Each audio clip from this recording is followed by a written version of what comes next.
এই দুনিয়ার জমিনে একজন বুজুর্গ আল্লাহর ওলি আব্দুল কাদের জিলানী রাহমাতুল্লাহি আলাইহি। দুনিয়ার জমিনে মানুষ নাম চিনে নাই, নাম শুনে নাই এমন মানুষ বড় কম পাওয়া যাবে।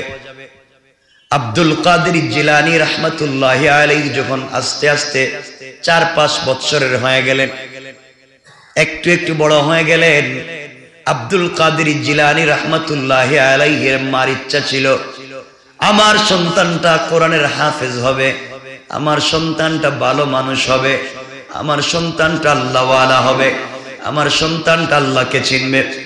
এই জন্য আব্দুল কাদের জিলানী রাহমাতুল্লাহি আলাইহির মা আব্দুল কাদের জিলানী রাহমাতুল্লাহি আলাইহিকে সঙ্গে নিলেন। আর তিনি পৌঁছে গেলেন একটা মক্তবে, পৌঁছে গেলেন। মক্তবে গিয়ে মক্তবের টিচারকে বললেন, হুজুরকে বলেন, উস্তাদজি আমি আপনার কাছে আমার বাচ্চাটাকে আমানত দিয়ে গেলাম, আপনি আমার বাচ্চাটাকে হাফেজে কোরআন বানাইয়া আমার কাছে পাঠাবেন। এর আগে আমার বাচ্চাকে পাঠাবেন না, 4-5-6 বছর বয়স হয়ে গিয়েছে, আজ অব্দি আমি আমার বাচ্চাটাকে কোনো জায়গায় পড়তে দেই নাই, কোন উস্তাদের কাছে আমি আমার বাচ্চাটাকে পাঠাই নাই, আপনার কাছে পাঠিয়ে দিয়েছি। এটাই আমার বাচ্চার প্রথম আনুষ্ঠানিক শিক্ষা, আপনি আমার বাচ্চাটাকে হাফেজ বানাইয়া দেন। এই কথা বলে মা আব্দুল কাদের জিলানী রাহমাতুল্লাহি আলাইহিকে উস্তাদের কাছে রেখে তিনি চলে গেলেন। উস্তাদ আব্দুল কাদের জিলানীর চেহারার দিকে তাকালেন, খুব শান্ত শিষ্ট একটা বালক, দেখতেও তো খুব শান্ত মনে হয়, খুব ভালো মনে হয়। তিনি বললেন, বাবা তুমি কি কোরআনের হাফেজ হতে চাও? ছোট্ট আব্দুল কাদের জিলানী বলছেন, হুজুর আমার মায়ের বড় আশা আমি হাফেজ কোরআন হব। এমন সময় উস্তাদ বললেন, তুমি পড়ো আউযু বিল্লাহি মিনাশ শাইতানির রাজীম, বিসমিল্লাহির রহমানির রহিম, আলহামদুলিল্লাহি রাব্বিল আলামিন। এইভাবে তিনি পড়াতে লাগলেন। দীর্ঘক্ষণ আব্দুল কাদের জিলানীকে সূরা ফাতিহা মশক করালেন। দীর্ঘক্ষণ আব্দুল কাদের জিলানীকে সূরা ফাতিহা মশক দেওয়ার পরে, দীর্ঘক্ষণ বলবার পরে, এবার আব্দুল কাদের জিলানী রাহমাতুল্লাহি আলাইহিকে উস্তাদ বলছেন, বাবা তুমি কয় আয়াত মুখস্থ করতে পেরেছো একটু পড়ো তো দেখি। এবার আব্দুল কাদের জিলানী উস্তাদের সামনে বসলেন, আউযু বিল্লাহ বলে শুরু করলেন, আউযু বিল্লাহি মিনাশ শাইতানির রাজীম, বিসমিল্লাহির রহমানির রহিম, আলহামদুলিল্লাহি রাব্বিল আলামিন। এই বলে তেলাওয়াত শুরু করলেন। তেলাওয়াত করতে করতে করতে করতে সূরা ফাতিহা শেষ করলেন। সূরা ফাতিহা শেষ করে আর তেলাওয়াত বন্ধ করে না, বিসমিল্লাহির রহমানির রহিম বলে আলিফ লাম মিম সূরা বাকারা তেলাওয়াত শুরু করেছে। আশ্চর্য ব্যাপার, আল্লাহু আকবার বলেন, আল্লাহু আকবার। উস্তাদ আশ্চর্য হয়ে গেলেন, তাকে শিক্ষা দিলেন শুধুমাত্র সূরা ফাতিহা ও আলিফ লাম বলে কেমনে। উস্তাদ বসে আছেন, চোখের পানি ছেড়ে দিয়েছেন। আব্দুল কাদের জিলানী তো পড়তে আছে, পড়তে পড়তে পড়া বন্ধ করে না, পড়াতে তার উল্টা পাল্টা লাগেও না, পড়ার মধ্যে বেজালও লাগে না। পড়তে পড়তে এক পর্যায়ে এক বৈঠকে বসে একটানা 18 পারা তেলাওয়াত করে তিনি থেমে গেলেন। আল্লাহু আকবার। উস্তাদ আব্দুল কাদের জিলানীকে জড়িয়ে ধরলেন, চোখের পানি ছেড়ে দিলেন, আর ডাক দিয়ে বলেন, বাবারে আমি তোমাকে শুধুমাত্র কেবলমাত্র সূরা ফাতিহাটা পড়ালাম, তুমি কেমনে 18 পারা পড়লে? তোমার মা তো মিথ্যা কথা বলেছে, মা বলেছে তুমি কোনো মাদ্রাসায় আগে ভর্তি হও নাই, আর আমি দেখতেছি তুমি আগে 18 পারা পড়ে এখানে এসেছো। আব্দুল কাদের জিলানী রাহমাতুল্লাহি আলাইহি কোনো জবাব দিলেন না। এক পর্যায়ে উস্তাদ মাকে খবর দিলেন। মাকে খবর দেওয়া হলো, উস্তাদের সামনে হাজির করা হলো। উস্তাদ ডাক দিয়ে বলছেন, আপনি বলেছেন আপনার সন্তানকে কোনোদিন কোন মাদ্রাসায় ভর্তি করলেন না, অথচ আপনার সন্তান 18 পারা আমার সামনে বসে বসে মুখস্থ হাফেজ। সে আমাকে শোনাইয়া দিল, কোত্থেকে শুনলো? এবার মা চোখের পানি ছেড়ে দিয়া উপর দিকে দুটা হাত উঠে শুকরিয়া আদায় করে আব্দুল কাদের জিলানীকে জড়াইয়া কপালে চুম্বন করে উস্তাদকে ডাক দিয়ে বলেন, উস্তাদ সত্যি করে বলছি, আমার সন্তানকে কোন মাদ্রাসায় আজকের আগে আমি কোনোদিন পড়াইনি, কোন হুজুরের কাছে আমি আমার বাচ্চাটাকে নিয়ে যাইনি। তাহলে আপনার বাচ্চা কেমনে 18 পারার হাফেজ হয়ে গেল? তিনি বলতে লাগলেন, আমার মন বলতেছে আমার বাচ্চা যখন আমার পেটে এসেছে, বাচ্চা পেটে আসার পরে প্রত্যেকটা দিনে আমি 10 পারা কোরআন তেলাওয়াত করতাম। সুবহানাল্লাহ বললেন। প্রতিদিন আমি 10 পারা কোরআন তেলাওয়াত করতাম, 3 দিনে 1 খতম কোরআন তেলাওয়াত করতাম। বাচ্চা যতদিন আমার পেটে ছিল কোনোদিন তাহাজ্জুদ মিস করি নাই। বাচ্চা যতদিন আমার পেটে ছিল কোনোদিন রোজা ভেঙে দেইনি। এইভাবে আমি চলেছি। বাচ্চা যতদিন আমার পেটে ছিল হারাম তো খাইনি, হারামের আশেপাশেও যাইনি। আমি খুব চিন্তা করে করে চলেছি। আর আমি বেশি বেশি করে এই তেলাওয়াত করতাম, কোরআন তেলাওয়াত করতাম। আমার মন বলছে আমি যতটুকুন তেলাওয়াত করেছি আমার বাচ্চা পেটের ভিতর থেকে তাই শুনেছে, তার প্রভাব আমার বাচ্চার উপরে পড়ে গিয়েছে। এই জন্য দুনিয়ায় আসার পরে পেটের ভিতরে থাকাকালীন শোনা কোরআন আমার বাচ্চা আজকে শুনিয়ে দিয়েছে। উস্তাদ, আমার সন্তান যখন জন্ম নিয়েছে, আমার সন্তান আমার কাছে যখন কান্না করে দুধ পান করতো, দুধ পানের জন্য আমি ওযু করতাম। ওযু করে 2 রাকাত নামাজ পড়তাম। এরপরে আমার বাচ্চার মুখে দুধ দিতাম, আমার বাচ্চার মুখে আমি বুটা দিতাম, সে যেন দুধ পান করে। এইভাবে আমি আমার বাচ্চাটাকে বড় করেছি। উস্তাদজি কোনোদিন নামাজ কাজা রেখে বাচ্চাকে দুধ পান করাই নাই, কোনোদিন হেঁটে হেঁটে বাচ্চাকে দুধ পান করাই নাই, কোনোদিন দেখাইয়া দেখাইয়া বাচ্চাকে দুধ পান করাই নাই।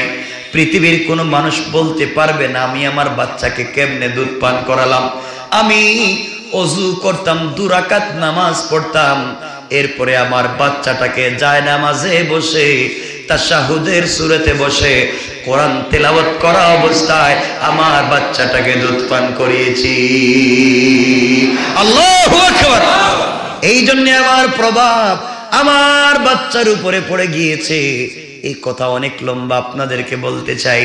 এই জন্য আমার মায়েরা, আমার বোনেরা যারা বাড়িতে আছেন তাদেরকে জানায়া দিবেন, সন্তানকে যদি এভাবে বড় করতে পারে, মায়ের পেটে সন্তান আসবার পরে মাও যদি দিনের পথে উঠে আসে, আল্লাহ বলছেন বান্দারে সন্তান দুনিয়ায় আসার আগে আগে আমি আল্লাহ তাকে ইনসাফওয়ালা আমানতদার সন্তান বানিয়ে দেওয়ার ওয়াদা দিলাম। পড়েন সুবহানাল্লাহ, আল্লাহু আকবার বলেন। পারবো তো ইনশাআল্লাহ। হযরতে মুসা আলাইহিস সালামের সঙ্গে একবার হযরতে আদম আলাইহিস সালামের দেখা হইল। মুসা আলাইহিস সালাম আদম আলাইহিস সালামকে জিজ্ঞেস করেন, আব্বা আপনি তো আমাদের বাপ। বলে হ্যাঁ, সমস্যা কি? বলে আপনি কেমন বাপ কোন তো, দেখেন কেমন স্টেজ। বলে আমি কি করছি? কই জান্নাতে এত ফল ফ্রুটস থাকতে, এত খাবার থাকতে, কি জান্নাত রাখছে আল্লাহ বানাইয়া, এত কিছু থাকতে আপনি যেটা আল্লাহ নিষেধ করছে এটা খাইতে গেলেন কেন? আপনি কি আর কিছু পান নাই খাওয়ার? দেখেন কেমন ছেলে, ভাবরে জিগা কই এত এত খাবার জান্নাতে পড়ে রইছে, 1000 কোটি কোটি বছর খাইলেও শেষ হইতো না, আপনি এত কিছু রাইখা ওইটা খাইতে গেছেন কেন? বাপ বলতেছেন আমি যেটা খাইছি এটা তুমি জানলা কেমনে? তুমি কি আমার আগে ছিলে নাকি? আগে না থাকলে কি হইব? আমি যখনই আসি তুমি এটা খাইছো। আর এই দুনিয়া আমাদের কাহিনী এত কষ্ট দিচ্ছ, আর যুগে যুগে ফেরাউন আইসা আমাদেরকে ডিস্টার্ব করে। এই যে তুমি যদি ফল না খাইতা আমারে আশা লাগতো না, আর ফেরাউনের হাতে পিঠা খাইতে হইতো না। আল্লাহু আকবার বললেন না? তুমি এই ভুল করছো, ফল খাইছো, আর আমারে দুনিয়া আশা লাগছে, আর এখন ফেরাউন আমারে দৌড়ায়। আর যুগে যুগে তোমার এই ছেলেরা মেয়েরা পৃথিবীতে আইসা যুগে যুগে যুগের ফেরাউনের পিছনে পড়ছে, আর যুগের ফেরাউন তাদেরকে কষ্ট দেয়। ঠিক কিনা বলেন? সব যুগে কিন্তু ফেরাউন আছে না? নাই? মুসার যুগে ফেরাউন ছিল, ফেরাউন তার নাম না, ফেরাউন উপাধি। এজন্য যুগে যুগে ফেরাউন থাকে। তো মুসা বলতেছেন সব যুগের ফেরাউনই তো মানুষকে কষ্ট দেয়, তুমি কাজ করতে গেছো কেন আব্বা? ঠিক আছে, আমার কথা বুঝতেছেন আপনারা? আচ্ছা, আমার বন্ধুগণ, বাদশা ফেরাউন হযরত মুসা ইসলামকে কষ্ট দিয়েছে, দেয় নাই? দেয় নাই? দিয়েছে। এক পর্যায়ে মুসা ইসলাম বলছেন, আব্বা এটা কাজটা ঠিক হইল না তোমার। আদম ইসলাম বলেন, বাবা তুমি এই কথাটা কই পাইছো যে আমি এটা খাইছি? কেন পাইবো না? আমি তো তাওরাতে পাইছি। কোথায় পাইছি? আমার কিতাব আমার কাছে নাজিল হয়েছে, আমি জানবো না কেন? আল্লাহ এখানে লিখে দিছে।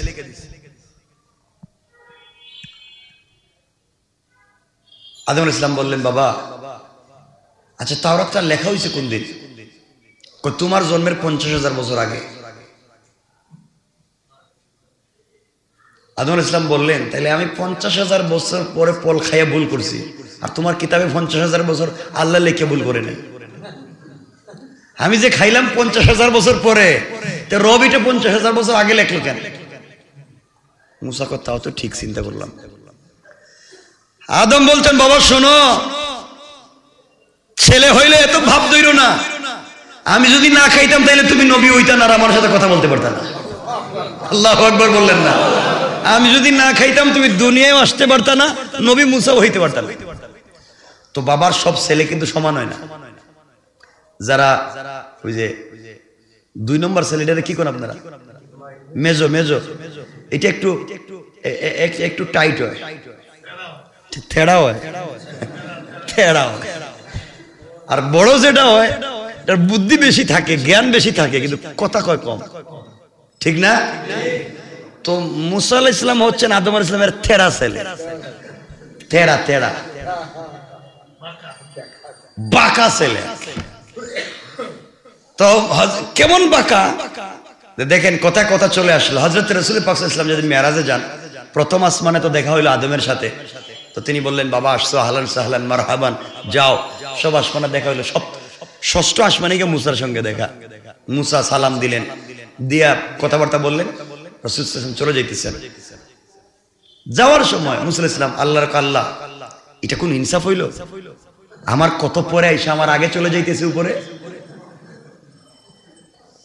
রাসূল পাক সাল্লাল্লাহু আলাইহি ওয়াসাল্লাম হযরতে জিবরিল আমিনকে জিজ্ঞেস করছেন, জিবরাইল এই কথাটা বলে কে? কত বড় বেয়াদবের মতো কথা বলতেছে, যে আল্লাহর সাথে কথা বলতেছে, যে এত পরে আইসা আমার আগে উপরে চলে যায়, আমি এতদিন ধরে যাইতে পারলাম না। জিবরিল আমিন বলছেন, পয়গম্বর এটা মুসা আপনার ভাই। কথা কি এভাবেই কয়? ওর ভাষাটা এভাবে, এটা আল্লাহ বুঝেন, ওর কথা ধরেন না। আল্লাহ সুবহানাল্লাহ বললেন না? ও এভাবেই কথা কয়। এর এত রাগ, মানুষের থাবড়া মারে, ও থাবড়া মারি মানুষ মাইরে ফেলায়। জানেন না আপনি? কি আমি গেছিলাম তো। আপনি গেছিলেন মানে? আমি একদিন গেছিলাম মুসার কাছে, যাওয়ার পরে দেখলাম আজরাইল এখানে। আজরাইল মনে গেছিলেন তার জান আনার জন্য, থাবড়া দিয়া চোখ ফেলায় দিচ্ছে। মানে এই পাবলিক, এজন্য স্টেট। তো আমি বুঝাতে চাচ্ছি, হযরতে মুসা আলাইহিস সালাম তো স্টেট থাকবার পরেও যে কথা বলে বাপকেও ছাড়েননি, তিনি তার ইনসাফের উল্টা চলেননি। আর ফেরাউন ক্ষমতা পেয়ে, সম্পত্তি পেয়ে, প্রভাব পেয়ে, দুনিয়ার জমিনে অস্তিত্ব পেয়ে সে আল্লাহ পাককে চিনতে পারেনি। কথা বলেন? সে আল্লাহ পাককে চিনতে পারেনি। তার টাকার অভাব ছিল না, সম্পত্তির অভাব ছিল না, সব ছিল, কিন্তু চিনতে পারেনি কাকে? আর মুসা আলাইহিস সালাম আল্লাহকে চিনতেন। বাড়ি ছিল না, গড় ছিল না, এমনকি নিজের বাড়ি ছেড়ে গিয়েছেন মাদিয়ান বা মাদাইন, ওখানে গিয়ে সোয়াইব বিয়ে করেছেন। দীর্ঘদিন শ্বশুরের বকরিরা খালি করছেন, বকরিরা খালির বিনিময়ে একটা মেয়ের বিয়ে করছেন। ওখান থেকে আবার নিজে আসছেন। ধৈর্য ধরবার কারণে, ইস্তেকামত ইমানের উপরে থাকবার কারণে, ইস্তেকামত ন্যায়ের উপরে থাকবার কারণে, ইস্তেকামত সাক্ষীর উপরে থাকবার কারণে আল্লাহ এই বকরি রাখাল মুসাকেও শ্বশুরের বকরি চড়াইতো, এই মুসাকে আবার ফিরাইয়া ফেরাউন উপরে বিজয় দান করে মুসাকে আল্লাহ নবী এবং রাসূল বানাইয়া দিয়েছেন। সুবহানাল্লাহ। বুঝতে চাইলাম ইস্তেকামতের কি দাম। এই জন্য আমার মুসলমান বন্ধুগণ, ইস্তেকামত যদি রাখেন, দুনিয়ার জমিনে আপনি যদি দ্বীনের উপরে চলেন, ইস্তেকামত যদি রাখেন, দুনিয়ার মধ্যে চলবার সময় আল্লাহ পাক রব্বুল ইজ্জত ওয়াল জালাল এই প্রভাবটুকুন পয়দা করে দিবেন আপনার সন্তানের মধ্যে। আপনি যদি ভালো মানুষ হন, আপনি যদি ভালো কাজ করেন, আপনি যদি উত্তম আচরণ করেন, এর প্রভাব কিন্তু আপনার সন্তানের উপরে পড়ে যাবে। এই জন্য আপনাকে আমাকে ভালো মানুষ হওয়া লাগবে। সন্তান জন্ম নেওয়ার পরে বাপ যেই কাজগুলা করবে সেই কাজের প্রভাব কিন্তু সন্তানের উপরে পড়ে যায়। আর সন্তান জন্ম নেওয়ার আগে মায়ের পেটে থাকাকালীন সময়ে সন্তান বাপ যেই কাজগুলা করবে সন্তানের উপরে প্রভাব পড়ে যায়। এই জন্য আল্লাহর পয়গম্বর আখিরি জামানার নবী সরকারে কায়নাত দো জাহানের সরদার নবী রহমত জনাবে মুহাম্মদ রাসূলুল্লাহ সাল্লাল্লাহু আলাইহি ওয়াসাল্লাম জানিয়ে দিয়েছেন, ও দুনিয়াবাসী, দুনিয়ার জমিনে তোমরা যখন চলবা ন্যায়ের উপরে প্রতিষ্ঠিত থাকবা। আল্লাহ রাব্বুল ইজ্জত ওয়াল জালাল জানিয়ে দিয়েছেন, আমাকে জানিয়ে দিয়েছেন, তোমরা যদি ন্যায়ের উপরে প্রতিষ্ঠিত থাকো, আমানত রক্ষা করো, আল্লাহ বলছেন গোটা দুনিয়া তোমাদের বিরুদ্ধে চলে যেতে পারে, হাসবুক। আল্লাহ রাব্বুল ইজ্জত ওয়াল জালাল বলে দিয়েছেন, বান্দারে আমার আল্লাহ তোমাদের জন্য এই দুনিয়ার জমিনে যথেষ্ট। কোন সুবহানাল্লাহ। আল্লাহ রাব্বুল ইজ্জত ওয়াল জালাল বললেন, বান্দা দুনিয়ার জমিনে চলবার পথে আমানত রক্ষা করে যদি চলতে পারো, ইনসাফ রক্ষা করে যদি চলতে পারো, হক রক্ষা করে যদি চলতে পারো, হালালকে হালাল মনে করো, হারামকে হারাম মনে করো, ইনসাফের উপরে যদি নিজে চলো, নিজের পরিবারকে চালাও, ইস্তেকামতের উপরে থাকো, আল্লাহ রাব্বুল ইজ্জত ওয়াল জালাল জানিয়ে দিয়েছেন, বান্দারে চলবার পথে তোমার ভুল হয়ে যেতে পারে, মাঝে মাঝে অন্যায় হয়ে যেতে পারে, বান্দা তুমি যে নেক কাজগুলো করে যাও, ওই নেক কাজের বিনিময়ে আমি আল্লাহ তোমাকে মাফের ওয়াদা দিয়ে দিলাম। এই জন্য আমার বন্ধুগণ, জীবনে যত ভালো কাজ করেন, আমি অনেকবার বলে দিয়েছি, ছোট্ট একটা আমল, ছোট্ট 1 সেকেন্ডের একটা আমল হলেও আপনি স্পেশালি করবেন।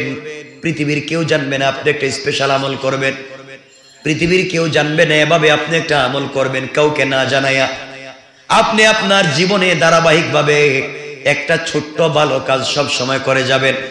আর ওই ভালো কাজটা একমাত্র করবেন আল্লাহকে সন্তুষ্ট করবার জন্য।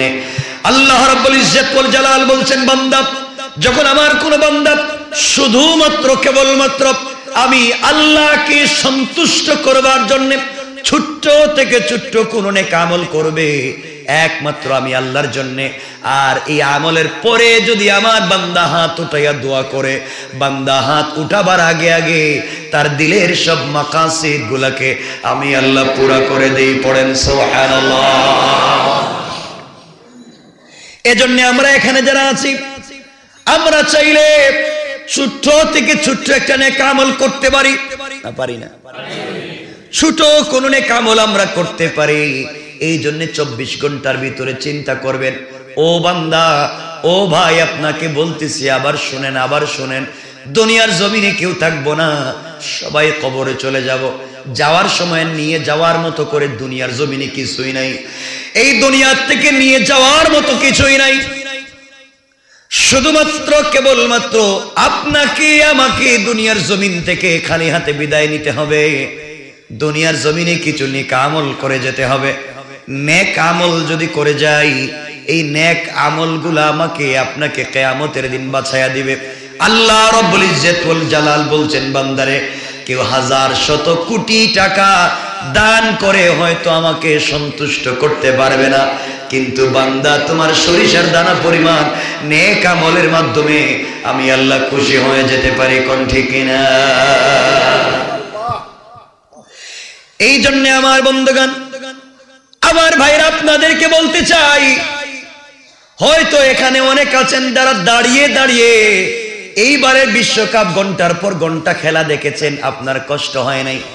আপনার দুটা পা জড়াইয়া বলে দিলাম, আপনি দুনিয়ার সাধারণ খেলা দেখবার জন্য ঘন্টার পর ঘন্টা দাঁড়িয়ে থাকতে পারলেন। আপনি যতক্ষণ খেলা দেখবার জন্য দাঁড়িয়েছিলেন, মনোযোগ দিয়ে দেখেছিলেন, ওই সময় এতক্ষণ সময় যদি আপনি মনোযোগ দিয়া আল্লাহর কদমে সিজদায় পড়ে যান, আমার মন বলছে আল্লাহ আমাকে আপনাকে ক্ষমা করে তার ওলি বানাইয়া দিবে। কোন ঠিক কিনা? আমরা খেলার মধ্যে যে মনোযোগ দিই, আমরা দাঁড়িয়ে দাঁড়িয়ে যে বাহবার মনোযোগ দিই, এতটুকুন সময় যদি আমরা সিজদায় কাটাইয়া দেই, আমার মন বলছে আল্লাহ আমাদেরকে মাফ না দিয়ে পারবেন না।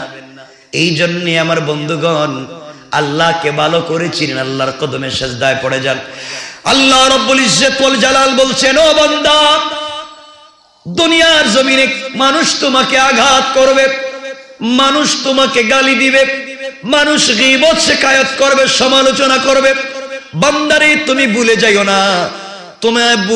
না, দুনিয়ার জমিনে কেউ যদি তোমাকে কষ্ট দেয়, তুমি আমি আল্লাহর উপরে ছেড়ে দাও।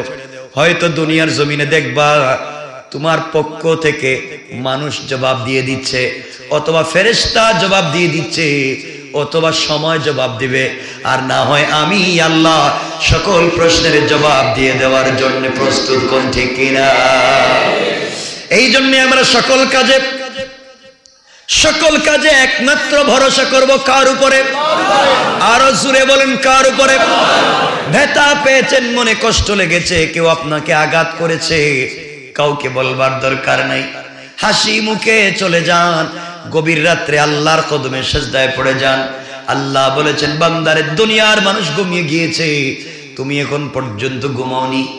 আল্লাহ, আমি তো ঘুমাই না তোমার সঙ্গে কথা বলার জন্য, আমার মনের ব্যথা বলবার মতো জায়গা তো আর কোথাও নাই, কেউ আমার কথাগুলো শুনবে না, এই জন্য আমি গভীর রাত্রে তোমাকে বলতে চাই। আল্লাহ রাব্বুল ইজ্জত ওয়াল জালাল বললেন, বান্দা তুমি আমাকে বলবা, আমি কথা দিলাম এই দুনিয়ার জমিনে তোমার সবগুলা দিলের কষ্ট দূর করে আমি আল্লাহ তোমাকে আমার কলিজার টুকরা বন্ধু বানাইয়া নিতে আমি আল্লাহর 1 মিনিটও দেরি হয় না। পড়েন সুবহানাল্লাহ।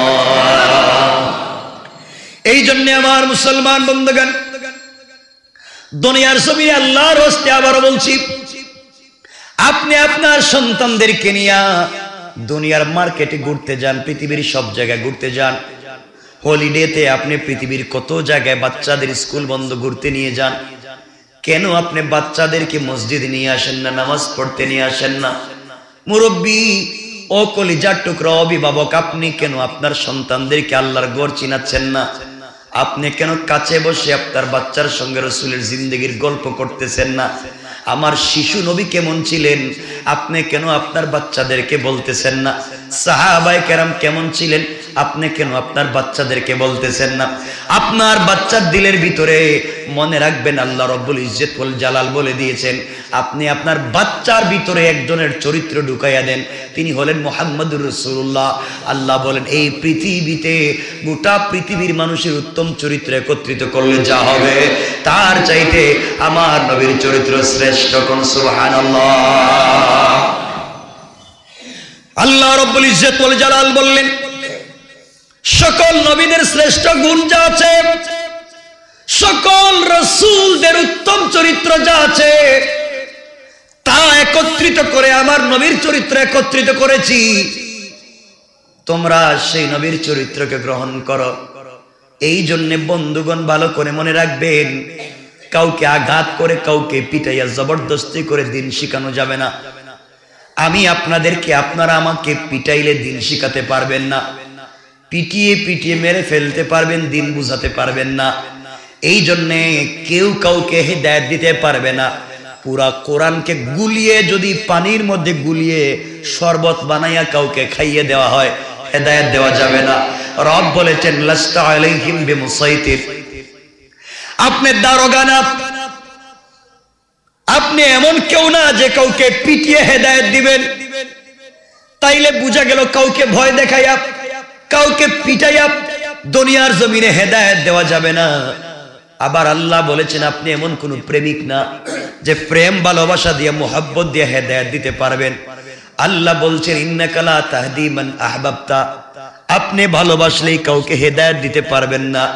তাহলে আমার আপনার কাজ হলো বুঝাইয়া দেওয়া, আর হেদায়েতের একমাত্র মালিক হলেন আল্লাহ। হেদায়েতের মালিক কে? আরো জোরে বলেন কে? আল্লাহ। এজন্য হেদায়েতের পথে আমাদেরকে চলা লাগবে।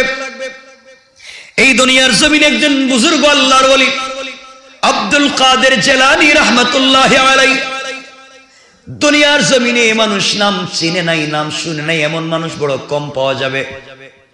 আব্দুল কাদের জিলানী রাহমাতুল্লাহি আলাইহি যখন আস্তে আস্তে 4-5 বছরের হয়ে গেলেন, একটু একটু বড় হয়ে গেলেন, আব্দুল কাদের জিলানী রাহমাতুল্লাহি আলাইহির মার ইচ্ছা ছিল আমার সন্তানটা কোরআনের হাফেজ হবে, আমার সন্তানটা ভালো মানুষ হবে, আমার সন্তানটা আল্লাহওয়ালা হবে, আমার সন্তানটা আল্লাহকে চিনবে।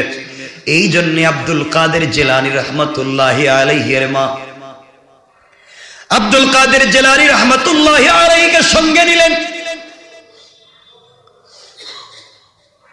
আর তিনি পৌঁছে গেলেন একটা মক্তবে পৌঁছে গেলেন। মক্তবে গিয়ে মক্তবের টিচারকে বললেন, হুজুরকে বলেন, উস্তাদজি আমি আপনার কাছে আমার বাচ্চাটাকে আমানত দিয়ে গেলাম, আপনি আমার বাচ্চাটাকে হাফেজে কোরআন বানাইয়া আমার কাছে পাঠাবেন।